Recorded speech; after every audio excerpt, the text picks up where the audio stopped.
Suvi on ukse taga ja mis suvega kaasas käib? Loomulikult palju valgust. Ja mida toob valgus kaasa?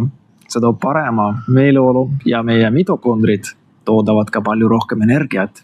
Ja selle tõttu me kuidagi väga ei mõtle, mis edasi ootab näiteks sügisel ja talvel ja äkki oleks mõistlik midagi teha praegu. Jah, siin tihtipeale unustatakse ära ka oma tervisemured seal, mis on talvised ja unustatakse ära ka seda, et sügisesse oleks hea minna ka mingisuguse plaaniga.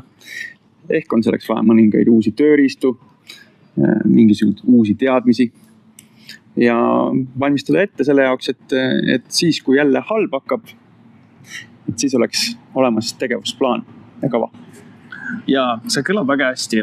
Meil toimub 3. kuni 5. juulini Jaagupi talus Paidest 15 kilomeetri kaugusel laager.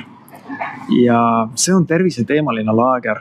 Ainult 8 inimest ja ainult 4 kohta on jäänud. Ja räägime tervisest ikka ja väga personaliseeritud lähenemine, ütleksin. Jah, seal on väga intensiivsed päevad selles mõttes, et õppimist on palju, teavet on palju ja see sõltub osalejatest ka. Seega me tahaks võimalikult ruttu teada, kes need inimesed on, et me saaks nendele keskenduda. Just, ja oma aega ja oma teadmisi ja kogemusi pühendada, jagada. Nii et ootame sind juba kuu pärast 3. kuni 5. juulini. Seisund.com, saad leiate lisainfot. Just, näeme.